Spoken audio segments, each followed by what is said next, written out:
Hi guys, welcome to Pakistani family तो reaction. कैसे आप सब, मेरा नाम आजाद है। मैं नाम नदीम। तो यार बहुत ही बड़ा वीडियो निकल कर आ रहा है। बहुत ही बड़ा हिंदू धर्म का चमत्कार हुआ है। मस्जिद में से निकला है एक और भगवान शिव जी का मंदिर। अच्छा, हाँ, देखते हैं वीडियो वॉच करते हैं। ये किस इलाके में निकला है, किस बिल्कुल जगह पे निकला बिल्कुल है? बिल्कुल। तो वॉच हाँ। करेंगे तभी हमें पता लगेगा आखिर ये हुआ कहाँ पर है चमत्कार।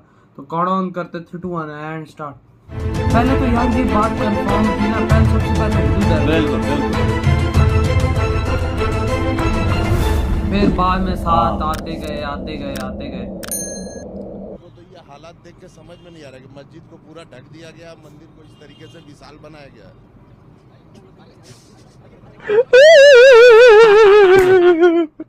राइट को दबा दिया गया। दोस्तों, प्रधानमंत्री नरेंद्र मोदी ने काशी को जिस तरीके से चमकाया है वह कट्टरपंथियों को रास नहीं आ रहा है। कट्टरपंथी वर्ग न सिर्फ काशी विश्वनाथ कॉरिडोर का विरोध करता था, बल्कि वह नहीं चाहता था कि किसी भी प्रकार से काशी विश्वनाथ मंदिर विश्व में प्रसिद्ध हो। वैसे काशी विश्वनाथ मंदिर को किसी पहचान की आवश्यकता नहीं है। अच्छा। देश विदेश के श्रद्धालु आज भी हजारों लाखों की संख्या में यहाँ आते हैं। लेकिन क्या आपको पता है कि काशी विश्वनाथ का आधे से ज्यादा हिस्सा एक मस्जिद में परिवर्तित हो चुका है। आज हम आपको इस वीडियो में बताएंगे काशी विश्वनाथ मंदिर का पूरा इतिहास। आखिर कैसे बनी ज्ञानवापी मस्जिद और इतिहास में इसका क्या जिक्र मिलता है। मेरा नाम है धीरेन्द्र और आप देख रहे हैं दी साइंटिफिक हिंदू। काशी विश्वनाथ सिर्फ एक मंदिर नहीं था, बल्कि मंदिरों का समूह था। मंदिर परिसर के चारों तरफ कई कक्ष थे जहाँ संस्कृत, ज्योतिष, तंत्र और अध्यात्म की शिक्षा दी जाती थी। गुरुकुल परंपरा के तहत विद्यार्थी यहीं पर ही अपने गुरु के साथ बैठकर वेद, पुराण और धर्म दर्शन का अध्ययन करते थे। 1669 में औरंगजेब ने इस मंदिर के पूरे समूह को तोड़ने का आदेश दिया था। इसके पीछे एक वजह यह भी थी कि उसका भाई दारा शिकोह सनातन धर्म के प्रति आकर्षित हो रहा था और वह यहीं पर संस्कृत भी पढ़ता था। मित्रों, इतिहास में यह जिक्र मिलता है कि दारा शिकोह ने औरंगजेब और इस्लाम से बगावत की थी। इसलिए औरंगजेब ने 18 अप्रैल 1669 को मंदिर तोड़ने का फरमान जारी किया। फारसी में लिखे इस फरमान में दर्ज था कि वहां मूर्ख पंडित रद्दी किताबों से दुष्ट विद्या पढ़ाते हैं। सोचिए, हिंदू धर्म और शास्त्रों के प्रति कैसी घृणा थी उन मुगलों में, जिन्होंने भारत की संस्कृति, यहाँ की आध्यात्मिकता को मिटाने का दुस्साहस किया। और आज भी हम सैकड़ों सालों से, यहाँ तक कि आजाद होने के बाद भी वर्षों तक उस विध्वंस का दंश झेल रहे हैं। मित्रों, यह मंदिर भगवान शिव और माता पार्वती का आदि स्थान भी है। 11वीं सदी तक यह अपने मूल रूप में रहा। सबसे पहले इस मंदिर को लूटने का उल्लेख 1034 में मिलता है, जब मोहम्मद गौरी ने इसे लूटने के बाद तोड़ा। काशी वासियों ने इसे उस समय अपने हिसाब से बनवाया, लेकिन 1447 में इसे जौनपुर के सुल्तान महमूद शाह ने तुड़वा दिया। फिर वर्ष 1585 में राजा टोडरमल की सहायता से पंडित नारायण भट्ट ने इसे बनवाया, लेकिन 1632 में शाहजहां ने एक बार फिर से काशी विश्वनाथ को तुड़वाने के लिए सेना भेज दी। लेकिन हिंदुओं के प्रतिरोध के कारण मुगलों की सेना अपने मकसद में कामयाब नहीं हो पाई। लेकिन इस संघर्ष में काशी के अन्य 63 मंदिर नष्ट हो गए। इसके बाद सबसे बड़ा विध्वंस औरंगजेब ने करवाया, जो काशी के माथे पर आज भी सबसे बड़े कलंक के रूप में जाना जाता है। साकी मुस्तैद खां की किताब माशीर आलमगिरी के मुताबिक 1079 यानी 18 अप्रैल 1669 को फरमान जारी कर औरंगजेब ने मंदिर तोड़ने का आदेश दिया।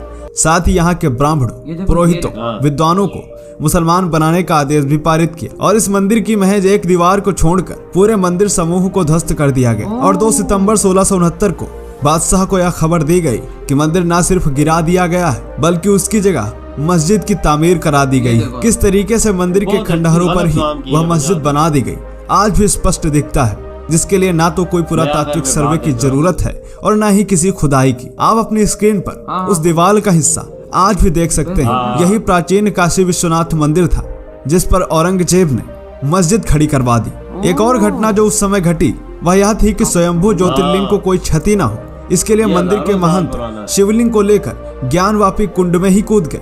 हमले के दौरान मुगल सेना ने मंदिर के बाहर स्थापित विशाल नंदी की प्रतिमा को तोड़ने का भी प्रयास किया, लेकिन तमाम प्रयासों के बाद भी वे इस नंदी प्रतिमा को तोड़ नहीं सके, जो आज भी अपने महादेव के इंतजार में मंदिर के उसी पुराने परिसर, जो अब ज्ञानवापी मस्जिद में परिवर्तित हो चुका है, उसकी तरफ एकटक देख रहे हैं। आप सभी जानते ही हैं कि नंदी की प्रतिमा का मुंह उस तरफ ही होता है जिस तरफ शिवलिंग होता है। आप इस तस्वीर में अच्छी तरीके से देख सकते हैं कि नंदी महाराज की नजर अभी भी ज्ञानवापी मस्जिद पर ही है। जब औरंगजेब ने इस मंदिर को ध्वस्त कराकर इसे मस्जिद में परिवर्तित किया तो इसका नाम रखा गया अंजुमन इंतजामिया जामा मस्जिद, जिसे बाद में ज्ञानवापी के नाम पर ही ज्ञानवापी मस्जिद कहा गया। ज्ञानवापी यानी ज्ञान का कुआं। उसके बाद कई चरणों में काशीवासियों, होलकर और सिंधिया सरदारों की मदद से मंदिर के परिसर का स्वरूप बनता बिगड़ता रहा, लेकिन उसकी वह अलौकिक भव्यता नहीं लौटी जो काशी में कभी हुआ करती थी। 1836 में महाराजा रणजीत सिंह ने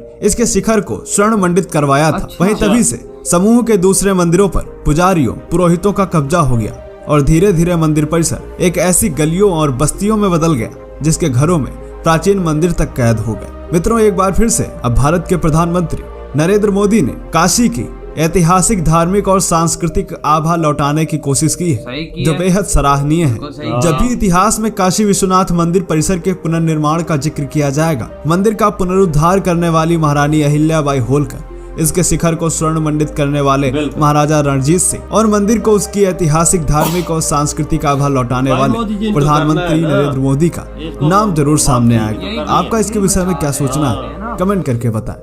मिलते हैं आपसे अगले। इधर ये वीडियो खत्म। यार बात ऐसी है ना कि अब देखो यक्कियां तो मुगलों ने बहुत गंदी गंदी लगाई। देखो औरंगजेब का दौर था ना, औरंगजेब बादशाह का, वो भी मुगल ही था। हाँ, सारे मुगल ही थे।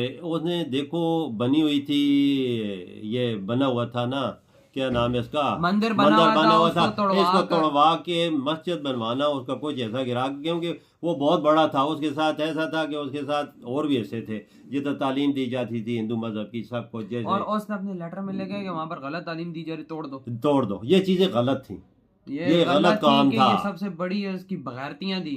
उसकी बगैरती भी बोलो तो वो भी काम है। औरंगजेब लोगों, ये मुगलों के कंजर के बच्चों ने ऐसे घटिया और थोड़ी जगह थी। और पापा वो इंसान क्या होंगे जब जैसे ताजमहल बना मजदूरों के हाथ ही कटवा दिए। गलत काम किया। गलत काम किया कि इन्होंने सबसे बड़ी बगैरतियां लोगों ने लगाई हैं। ये सब मेरी देखना, एक जगह है इबादत की, किसी की, किसी मजहब की, उसको तोड़वा के अपनी बनाना, ये अच्छा नहीं। बाबा एक सच्ची बात करूं, खौफ खाते थे ना कि भाई वो हम पे हावी हो रहे हैं, तो भाई इनकी निशानियां मिटाओ ताकि भाई ये चीजें हो नहीं। लेकिन निशानियां कहाँ मिटती है भाई? निशानी हजारों साल पुरानी भी हो तो वो नहीं मिटती। बिल्कुल, कोई मजहब इजाजत नहीं देता कि किसी जगह को तोड़वा के दूसरी जगह पे चीज बनाओ। और अब जब मोदी जी ने फैसले लिए हैं तो भाई कट्टरपंथियों को आग लग रही, तो भाई सोचो उस टाइम हिंदुओं के दिल पे क्या गुजरी होगी जब यहाँ पर इन औरंगजेब ने पूरा मंदिर तोड़वा कर वहां पर मस्जिद बनाई। देखो, और उसको जगह नहीं मिली मस्जिद बनाने की। वो थोड़ी जगह थी, हजारों के नाल साथ थी। मंदिर था, उसके साथ भी तो मस्जिद बन सकती थी। बिल्कुल बन सकती, क्यों नहीं बन सकती? अब आग लगने का नहीं, जो मेन चीज है ना, जो इसकी हिस्ट्री में जो चीज है मेन, वही चीज। मुझे तो पता चलता है औरंगजेब भी हिंदुओं के साथ लेके नहीं चलता था, बिल्कुल नहीं चलता था। उसकी ऐसी थी ना। बात सुने, आप जो मंदिर तोड़वाता हो, आपको क्या लगता है वो साथ लेके चलेगा? नहीं, सवाल ही नहीं पैदा होता। ये लेके चलेगा। आज देखो हिंदू, इंडिया के हिंदू मोदी जी मुसलमानों को साथ लेके चल रहे। ये देखो, मिसाल है ना, फर्क है। उसने नहीं किया, इन्होंने किया। पापा आज हम पाकिस्तानी बड़ा कर रहे हैं ना। वो यार वजह हमें तो छोड़ो ना, इंडिया को देखो तो खाली हमारी मिसाल सामने ना रखो। हमारी मिसाल तो सबसे पहले होगी ना, क्योंकि भाई हम लोग भी तो साथ ही है ना। देख लो ना, उनके साथ ही तो है। बिल्कुल, वो देखो मुसलमानों को साथ लेके चल। मुसलमान कभी भी हिंदू को साथ लेके नहीं चलता। नहीं चलता, नहीं चलता। हिंदू चलता है मुसलमान को लेके, खासकर पाकिस्तानी तो चलते ही नहीं ना। लेकिन इंडियन मुसलमानों को एजुकेशन सही दी गई है, बिल्कुल, तो वो भी सही चल रहा है। बिल्कुल। लेकिन हम हिंदू को साथ लेके चले, बिल्कुल बिल्कुल। कभी चले हैं, नहीं चले। जो थोड़े बहुत मंदिर वो भी तोड़वाने पे तुले होते हैं। तब भी तो मुगलों का नाम ही था, हस्ती से मिट गया यार। उन्हें हिस्ट्री अच्छे तरीके से याद नहीं रखती, अच्छी हिस्ट्री अच्छे तरीके से उन्हें याद नहीं रखती। बाबा जी जब बगैरतियां करोगे तो कौन आपको याद रखेगा? बिल्कुल। तो यार आप लोग बताएं आपकी क्या थॉट है इस सारे टॉपिक पर। इतनी वीडियो खत्म करते तो